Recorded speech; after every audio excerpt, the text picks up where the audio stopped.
Bond policy के खिलाफ धरने पर बैठे रोहतक पीजीआईएमएस के छात्र छात्रों की हड़ताल 54वें दिन खत्म हो गई। कल दोपहर से आमरण अनशन पर बैठे एमबीबीएस स्टूडेंट्स के धरना स्थल पर पीजीआईएमएस की उपकुलपति डॉक्टर अनीता सक्सेना पहुंची, जहां उन्होंने छात्र छात्रों को जूस पिलाकर अनशन खत्म करवाया। 54 दिन के लंबे संघर्ष के बाद आज आखिरकार एमबीबीएस स्टूडेंट्स की हड़ताल खत्म हो गई। बॉन्ड पॉलिसी के विरोध में 1 नवंबर से स्टूडेंट्स पीजीआईएमएस परिसर में ही धरने पर बैठे। इस सरकार की तरफ से बॉन्ड पॉलिसी में संशोधन करने के बाद छात्रों ने हड़ताल को खत्म कर दिया है। छात्र प्रतिनिधि मंडल और सरकार की कई दौर की वार्ता के बाद बॉन्ड पॉलिसी की रकम को सरकार ने 40 लाख से घटाकर 30 लाख कर दिया। साथ ही सर्विस नियम में संशोधन करते हुए सरकार ने 7 साल को 5 वर्ष किया था तथा छात्रों को यह भरोसा दिलाया था कि उन्हें सरकारी नौकरी दी जाएगी और यदि उन्हें सरकारी नौकरी नहीं दी जाती है तो उन्हें बॉन्ड की रकम नहीं भरनी होगी। वही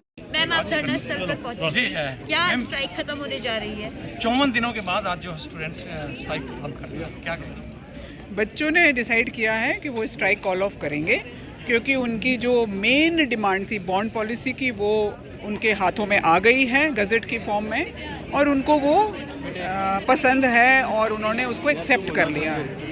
तो अब इन लोगों को, बच्चों को हड़ताल नहीं जारी रखने की कोई ज़रूरत, और इन्होंने डिसाइड किया है कि वो कॉल ऑफ करेंगे अपने स्ट्राइक। मैडम, आप लोगों ने क्या आश्वासन दिया और सरकार की तरफ से आप आई हैं यहाँ पे, सरकार ने जो गाइडलाइन आपको दी होंगी, इनसे बात की है, तो आपकी तरफ से क्या एश्योरेंस दिया गया है सरकार के भी आप पे? देखिए, सबसे जो बड़ा मुद्दा था वो बॉन्ड का था, वो तो गज़ट की फॉर्म में आ गया है, तो उसमें तो कोई एश्योरेंस की बात ही नहीं है।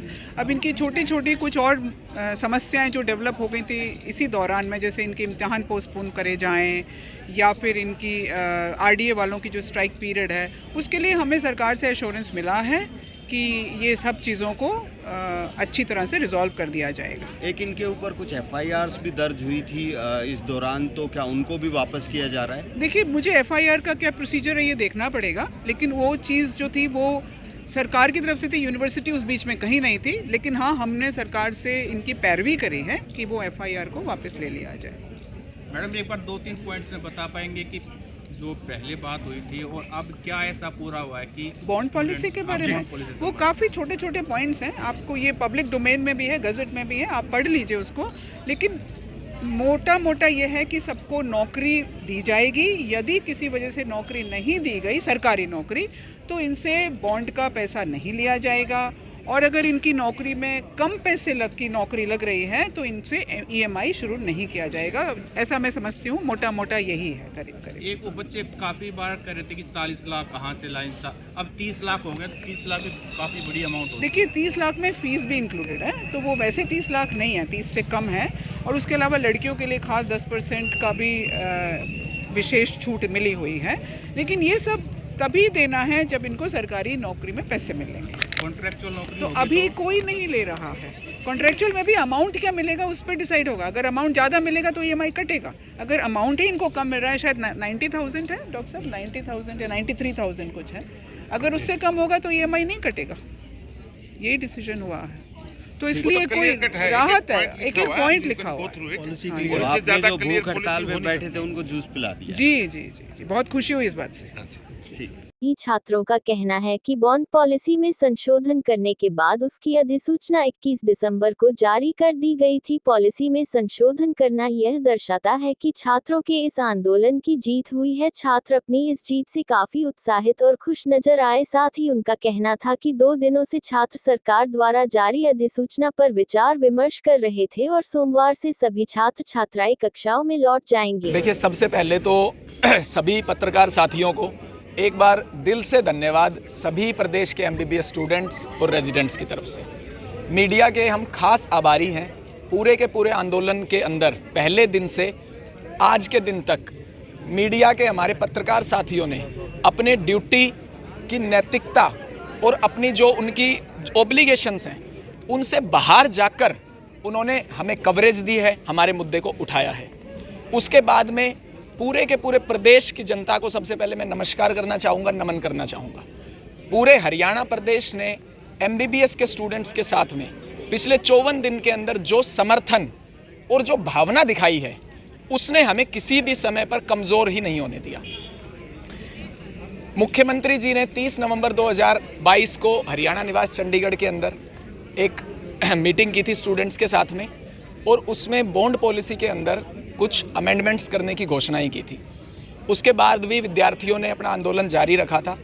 हमने बार बार ये बात पीछे भी उठाई थी कि सरकार ने जो भी अमेंडमेंट्स की हैं वो सरकार डिटेल्ड रूप से गैजेट नोटिफिकेशन के अंदर निकाले, उसके बाद में विद्यार्थी अपना निर्णय लेंगे।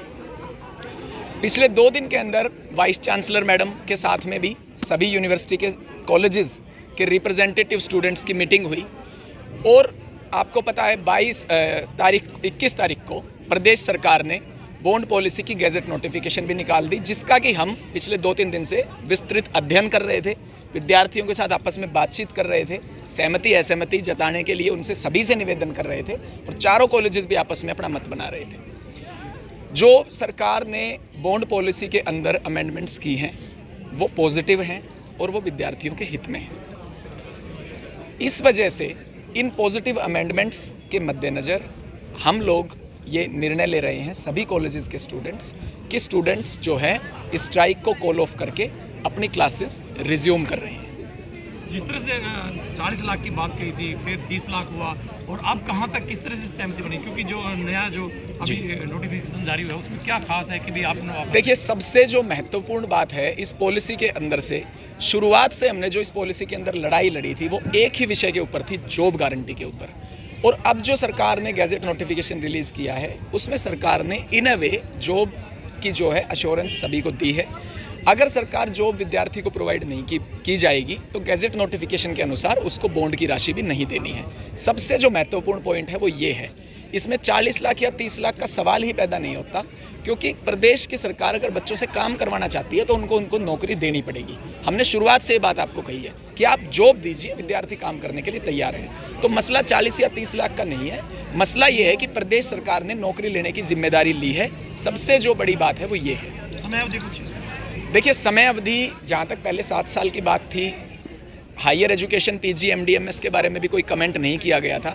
अब जो गैजेट नोटिफिकेशन आया है वो काफ़ी क्लियर और रिफाइंड गैजेट नोटिफिकेशन है, और उसमें स्पष्ट तौर पे लिखा हुआ है कि जो 5 साल का पीरियड है उसमें PG कोर्स MD MS, चाहे वो हरियाणा से हो, चाहे वो किसी अन्य स्टेट से हो, चाहे सेंटर के किसी इंस्टीट्यूट से हो, PG या डिप्लोमा कोर्स की जो भी अवधि होगी वो उस 5 साल के समय काल में से काट दी जाएगी। इसके अलावा विद्यार्थी किसी भी गवर्नमेंट सर्विस के अंदर, अगर चाहे वो स्टेट गवर्नमेंट की हो, चाहे वो सेंट्रल गवर्नमेंट हो, चाहे वो जुडिशियल सर्विसेज हो, चाहे आर्मी हो या अन्य भी कोई सरकारी सेवाएं हों, उनके अंदर अगर विद्यार्थी काम करता है तो उस पर बॉन्ड लागू नहीं होगा। ये जो अमेंडमेंट्स प्रदेश सरकार ने की हैं, जैसा मुख्यमंत्री जी ने कहा था, ये एक पॉजिटिव डायरेक्शन में है, और जिस हिसाब से पॉलिसी पहले थी उससे बहुत हद तक जो है अब जो पॉलिसी है वो कहीं ना कहीं विद्यार्थियों के हित में है। पंकज, कुछ मुद्दे और भी थे, जैसे कुछ FIR दर्ज वगैरह हो गई थी, तो उन चीज़ों को लेकर भी आप लोगों को एश्योरेंस मिला? कल हमने मुख्यमंत्री जी को एक पत्र भिजवाया था कि जो ये बॉन्ड पॉलिसी के अंदर अमेंडमेंट्स किए हैं इन पे सभी कॉलेजेस के MBBS स्टूडेंट्स सहमत हैं, लेकिन स्टूडेंट्स के कुछ और भी इश्यूज़ हैं। उसमें जो सबसे महत्वपूर्ण था वो ये था कि जो भी पीरियड था उसकी अटेंडेंस, फिर चाहे वो UG स्टूडेंट्स हों, चाहे हमारे रेजिडेंट्स हों, उसमें HCMS कार्डर के भी PGs इंक्लूडेड हैं, नॉन HCMS भी हैं, डेंटल रेजिडेंट्स भी हैं। सबसे महत्वपूर्ण मांग हमारी यही थी कि सभी का जो अटेंडेंस पीरियड है उसका समाधान किया जाए। दूसरा ये था कि जो खासकर 2020 MBBS बैच जिसके यूनिवर्सिटी एग्जामिनेशंस 26 दिसंबर 2022 से शेड्यूल्ड थे, विद्यार्थियों ने पत्र लिख के परीक्षा में अपीयर ना होने की बात कही थी आंदोलन के चलते, उनको जो है एक सही प्रिपरेटरी टाइम स्टूडेंट्स को देते हुए उन एग्ज़ाम्स को रीशेड्यूल किया जाए। उसके ऊपर भी आदरणीय वाइस चांसलर मैम ने सहमति दे दी है कि विद्यार्थियों के साथ ही बातचीत करके एक उचित समय पर परीक्षाएं कराई जाएंगी। और तीसरा, जो मुकदमे दर्ज हुए थे उनके लिए भी हमें एश्योरेंस दी गई है कि कोई भी लीगल एक्शन ना लेते हुए उन मुकदमों को वापस लिया जाएगा। और 2021 बैच के बारे में भी हमारे अंदर अधिकारियों ने ये आश्वासन दिया है कि 2021 बैच की भी, क्योंकि स्टूडेंट्स जो है ड्यूरिंग एजिटेशन एक मेंटल ट्रोमा में होते हैं, एकेडमिक्स बिल्कुल नहीं होता, कोई पढ़ाई नहीं होती, कोई क्लास नहीं लगती, तो उनके भी जो एग्जामिनेशन 28 जनवरी से शेड्यूल्ड है, हमें अधिकारियों ने ये विश्वास जताया कि उनके ऊपर भी विद्यार्थियों से बातचीत करके जैसे भी फिजिबल होगा एग्जाम्स एक्सटेंड कर दिए कल जाएंगे। से क्लासेस ज्वाइन हो रही हैं?